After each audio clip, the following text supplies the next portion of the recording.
Can everyone hear me okay? Great. This is my first public speaking since before COVID. This may be the case for others. I'm Erynn Peterson, and I'm the CEO of a company called Emmy, and we do smart birth control. And that's not what I'm here to talk to you today about. What I'm here to talk to you today about is a project called Project Ricotta at a nonprofit called Lasagna Love. I've been working on the internet for a long time. I had my first paid job on the internet in 1995. I've had some big projects, some small projects. I used to run Microsoft's Open Source Foundation. I've won an O'Reilly Award for open source contributions.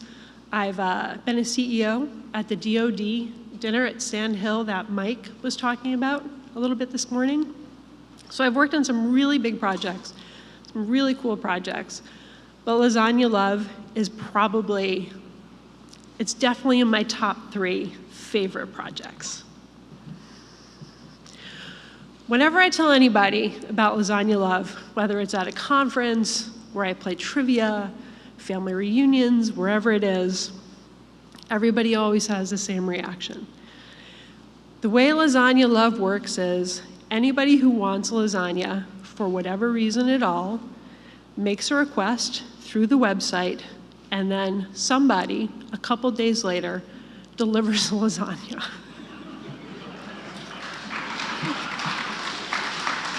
It is amazing. I have run projects that have hundreds of millions of daily active users, and I have never been involved in bringing so much delight to the world. When I first started doing this as a chef, you can sign up as a chef or as a recipient, and I think I was maybe the 20th person. It was started by a woman named Erynn during COVID. She just wanted a way to connect with her neighbors. And it very quickly spread to Rhode Island, which is where I lived, and I signed up to deliver lasagna. And about a week went by and I realized they were really suffering some scale issues, that this was growing faster than they intended. And those of us who have ever been on a project that has grown unexpectedly quickly know that the only thing worse than a project failing is a project growing too fast. And that's a bit of what was happening here. And so I called and I said, hey, it looks like you're having some scale problems. I'm pretty good at scale. Can I give you a hand? And she said, yeah. So I started working with Lasagna Love, helped put together the foundation, joined the board, and continue to work on it. And there's a couple of things that are amazing about Lasagna Love. Most notably, of course, is that lasagnas magically show up at people's doors. But it's also an incredibly friendly organization. And it runs with distributed decision-making. It runs at incredibly low cost. The cost to deliver lasagna is going down all the time. It's an incredibly economically efficient organization. And I think that a large part of its efficiency comes from its kindness and how kind everybody is who's involved in the organization. Nobody signs up to deliver free lasagnas because they're an ass, right?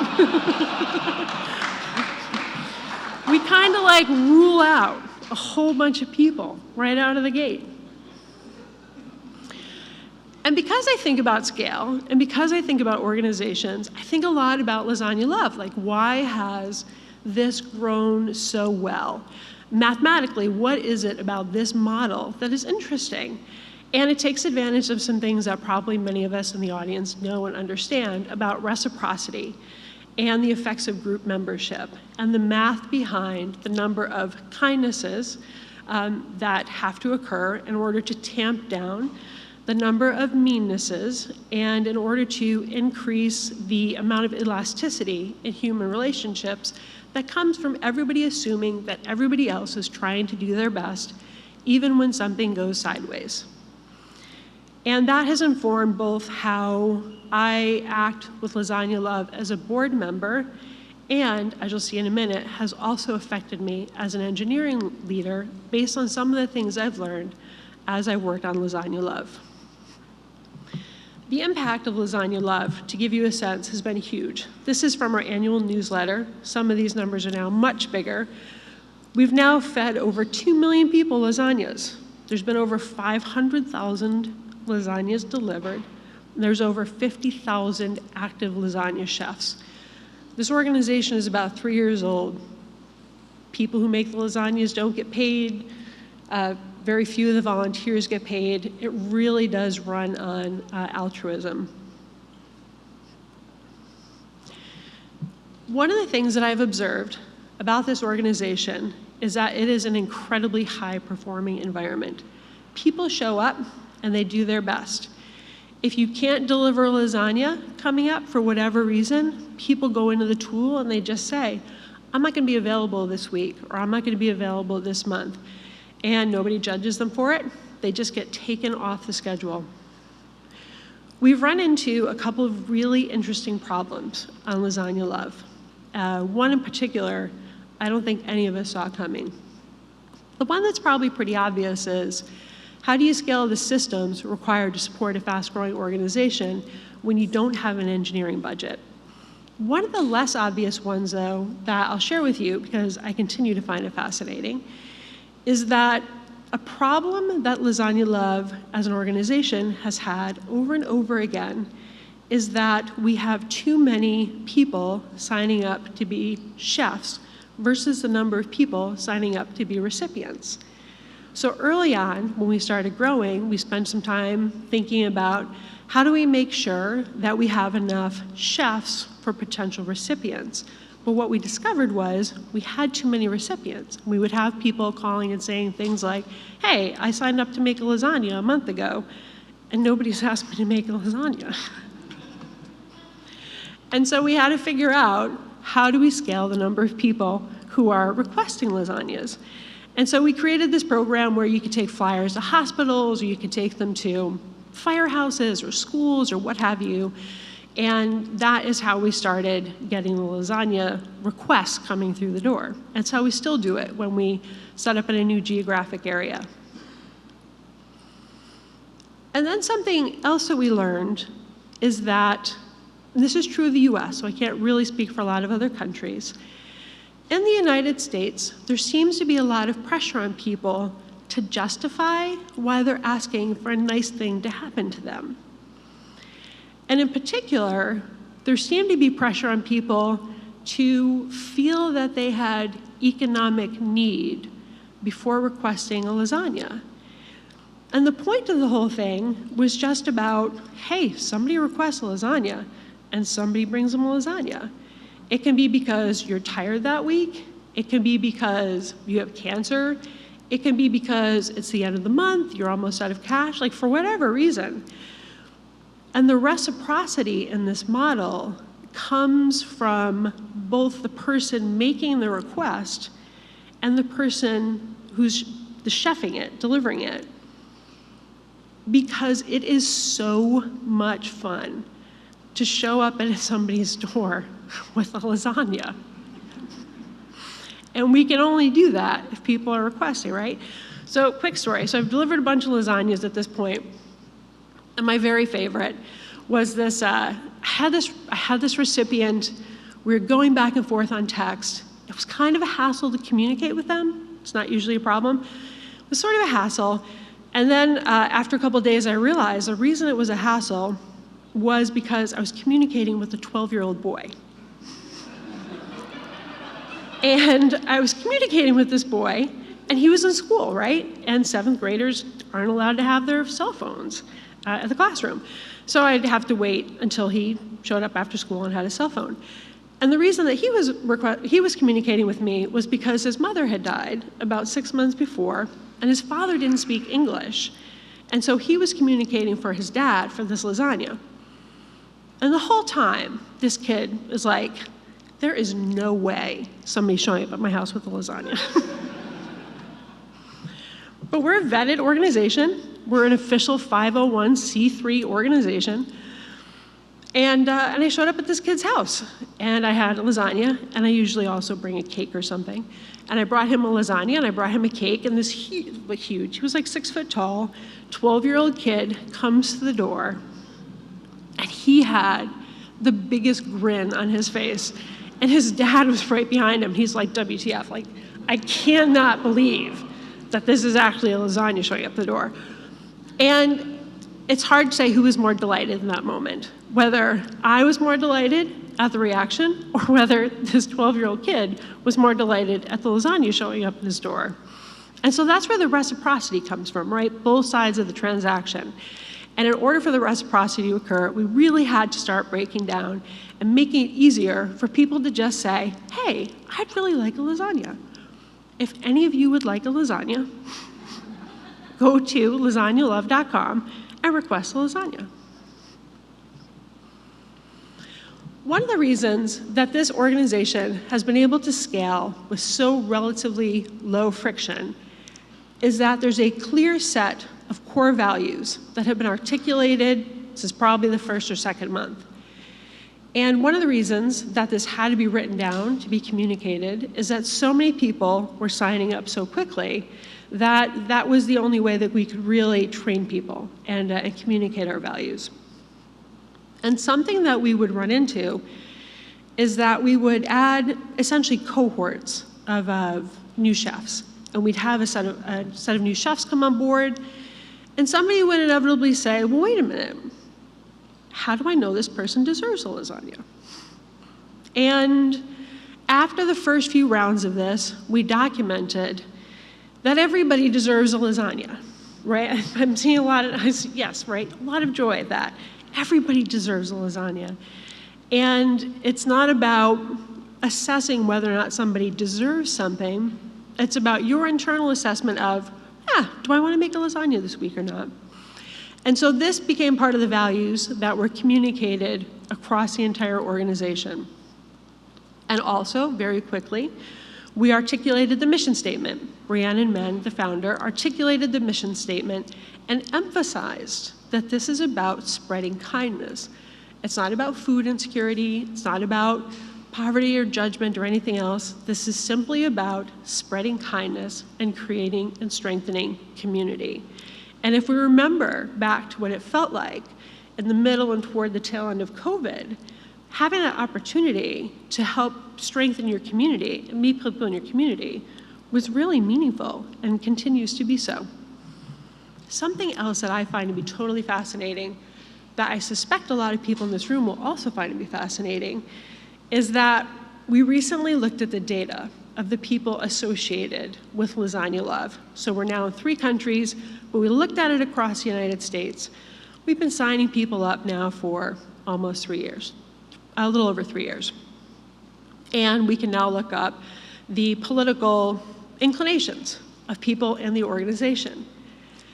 It is nearly 50-50 Republican and Democrat, which to me blew my mind because we have managed to create an organization where we are strengthening community and nobody is ever talking about politics. And it is pretty cool. Because we had these values in place, we were able to start to build an organization where people know what the rules are. This is Burning Man, not this year. This is last year. The cars are moving. You can see. We were able to build an organization where the norms are understood and people know how to move toward the exit. People know how to cooperate with each other and make sure that something happens for the greater good and in a way that is relatively satisfying to everyone. Interestingly, does anybody know where the term back scratching came from? Okay, so one of the other things that I've learned and relearned as a leader, as an engineering leader, and that Lasagna Love has really reminded me, is that when there's a leadership vacuum, if there's an organization in place, people will step up and they'll start to act in unexpected ways. So where the term back scratching comes from is that in the olden days, when people are traveling by ship, it was really important that the person who was out on the bow, in the dark, at night, was sober. And if they weren't sober, as apparently many of the people on the ship were not, That's not a judgment on my part. It's just a judgment of the guy who's supposed to be watching for other ships. If the person wasn't sober, they got punished. And the punishment was you got lashed to the mast and then you got whipped. Apparently, enough people engaged in this behavior that there sort of was worked out this system between different sailors on the ship that if it was your turn to do the whipping, you'd whip lightly. You'd scratch their back, right? So that's where the term back scratching comes from. And it's an example of where collaboration can arise and lead people toward an outcome that you were hoping to avoid as a leader. And it's just a really good reminder of why it's important to have those clearly articulated values and have that clear sense of mission to sort of keep everybody on track. The rest of this is a story of where that did not happen. And that is Project Ricotta. So when an organization is growing this fast, you're dependent on technology to keep it growing and to keep it growing quickly and efficiently, especially when people sign up on the internet. And the systems that were built 3 years ago, when Ricotta Love was really, really small and only in Boston, began to break down last year, right around the holiday season. And we needed to build a new set of systems to handle both recipients and the chef traffic. And also, some of you may realize this, donations last year from most nonprofits fell off a cliff sometime between January and March because of some of the changes made on the major social channels, and also Amazon Smile shut down. So a lot of nonprofits have really been struggling this year, and Lasagna Love was one. We're still growing, but we didn't have as many donations coming in. So we had to build a new stack. Some of you might see where this is going. If you've been in open source for any period of time, I see 2 people laughing already, you have heard somebody say to you, why don't we just open source it? People will just show up and help us build it. And so I was sitting in a board meeting and somebody said, well, why don't we just open source it? And I could feel my eyes blink faster, right? But this is Lasagna Love, and we operate with curiosity, and we try and find solutions, and we see what will happen. And I said, well, it's not quite like putting on a show. You don't just say, hey, we're doing an open source project, and then have people show up. But I also realize that we need to figure out some way to get this built, and it is Lasagna Love, and people do love this, so let's do 2 things. Let's try and raise money to build out the systems we need for scale, and also, I'll help you put together a little open source project.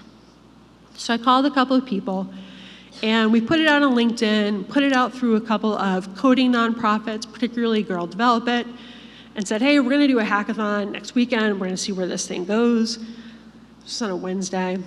And I was thinking I could probably get, 4 or 6 people available for next weekend to work on this. I didn't check my email, checked on Friday, and we had 78 people signed up. This never happens. I was completely unprepared for it, as was the rest of the team. And as I think I mentioned before, for any of us who have worked for any period of time, we know the only thing that is as painful as failure is unexpected success. These 2 things are equally painful. And so we found ourselves, by the end of the weekend, with over 100 people signed up for this open source project that did not exist. It existed in a Google Drive, my Google Drive, just a personal Google Drive. And so we went ahead and we tried to figure out how are we going to do this, and we had the hackathon anyway. And this is where some of those lessons started to come in. I would say the results were mixed on how well we did. For people who had been on open source projects, they were able to very easily find their footing. They were very comfortable with the lack of documentation. They're like, hey, or for people who had been at startups, they're like, oh, I've been in a place with no documentation before. I've been in a place without Jira. I know how to get this started. But for a lot of people who signed up, this was their first time on an open source project. Or they only worked at big companies. And they're like, what do you mean there's no GitHub? What do you mean there's no repo? Who's going to review my code? Where are the automated tools? And And for those people, we had to say, they don't exist yet. We're going to have to build them. So it became a roller coaster, and we lost some people at this stage. And I think on any project, particularly an open source project, when you've signed up a lot of people and you lose some people, but particularly at a place like Lasagna Love, where our mission is to make sure that people feel included, where our mission is to make sure we build that sense of community, it was really painful. And so as a leadership team on the project, we stepped back and we thought about how we moved forward from there. And there were two places we pulled from. One is the mission and the values that we had already established within Lasagna Love. We knew that we wanted to create a high-performing environment. We know, as do all the other engineers in the room, that the behavior you're encouraging should be measurable and observable. We knew that we had to make coordination, norm enforcement easy. We had to make it easy for people to communicate. And we had to figure out how to communicate expectations, how we were going to do pull requests, what the documentation needed to look like, what frameworks we were going to use. And we had to do it really quickly. We also fell back to Carl Vogel's book. I don't know who else in the room is old enough to remember this book, on open source code development. It was incredibly useful. I reread it again last week before I did this. It still holds up. Some of the communication stuff is different, but principally it still holds up. So we began to build out all the things that you need on an engineering team to have a high-performing engineering project. For those of you who have only worked on great engineering teams, and I've had a chance to work on some great ones. I worked at Amazon in the 90s. I've worked at Microsoft on a couple of big projects, worked on just a couple of great projects. It's really easy to believe the myth that a great project is comprised exclusively of 10x engineers. But what you learn after you've been on a lot of different projects is great engineering arises because the conditions for great engineering are put into place. And sometimes that's about having great engineers, but having great engineers is never enough. You need the communication pathways, you need the documentation, you need cultural norms around things like how fast are pull requests going to be responded to. You need to have all the conditions in place to do great engineering. And that's what we started to do here on Project Ricotta. Something that helped us was, of that 100 or so engineers, for some reason, about half of them were infrastructure engineers and DevOps engineers and developer tools engineers, which never happens on an open source project, but we were incredibly grateful that it happened on this one.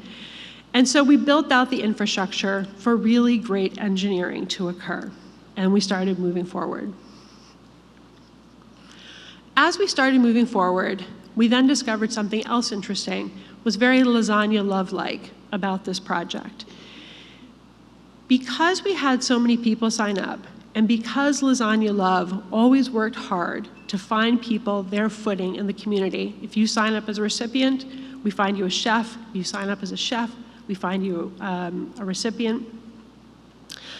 We worked really hard to find footing for people, and as we created our developer tools, we built out the automation, we built out the documentation, really clear JIRA tickets, broke them into simple ones. It just became easier for people to find their footing. And we realized that we had to have some leaders in place to scale out the values and what we were doing. And we identified the people who were clearly leaders, and we went to those people and we're like, hey, you're a leader, would you like to help us lead this project? And several of those people said, but I'm not a leader. I have not been promoted at my company, or I don't have the degree, or what have you. And I was in the middle of this ridiculous open source project that was scaling much faster than it had any right to. And my response was, but people are following you. If people are following you, for better or worse, you're leading, right? The converse is also true. If you're saying you're a leader and nobody's following you, you're not a leader. And so we had this set of people, some of whom were new leaders, some of whom were experienced leaders, and we put them together, and that became the leadership team of this project. And that's when we made the next big leap that really makes a difference for Project Ricotta versus some other open source projects that we've been on. We developed a list of job codes, the same one that any of us seen at any company, junior dev, all the way up to senior architect, all the way up to CTO. We were very clear in the expectations that we needed to see from any given person, any given role. And when we put a JIRA ticket in, we tried to code it on what kind of engineer we thought would need to take on that ticket. And then we let people put that in their LinkedIn profile. Last year, when so many engineers were being laid off, the most painful thing to watch was not actually people trying to find new jobs, as painful as that was. The most painful thing to watch was that there were people, engineers, who had built these long relationships with other engineers within their private company, and they were used to communicating with JIRA, or they were used to communicating with Slack. And when they left the company and they lost access to these communication tools, they lost these relationships. And that was incredibly hard to watch. And so on Project Ricotta, one of the things we made sure is that everybody had their footing and everybody had a role. And what this quickly translated to was people who had not been able to demonstrate within a corporate environment growth on a project that they themselves had figured out how to do personally on the side, suddenly had this active repo that they could point to. And they could say, I did this thing and it performed to this degree. And we found that some people were able to maneuver their careers in a whole different direction because we created the space and opportunity for them to do that on Project Ricotta. And it also gave us a much higher performing project as a result of the engineering leadership that we put in place. And so one of the things that I encourage people to do is to find space on the team that you're building for contributions to come in that are going to help you move your goal forward. And sometimes those are going to come from really obvious places, and sometimes they're going to come from less obvious places. And in the past, I've gotten pushback from some of my engineering managers or directors about taking the time to build out the tools or communication pathways to include other people. But what I have found time and time again is when communication improves, when documentation improves, when there's clarity, for example, in how people are going to meet their pull request response times, which always seems to be an issue that ends up on my lap, it improves not only the experience of the average engineer or the less experienced engineer, but it dramatically lowers the friction required for your most valuable high-performant engineers to participate and get work done. It is a net gain.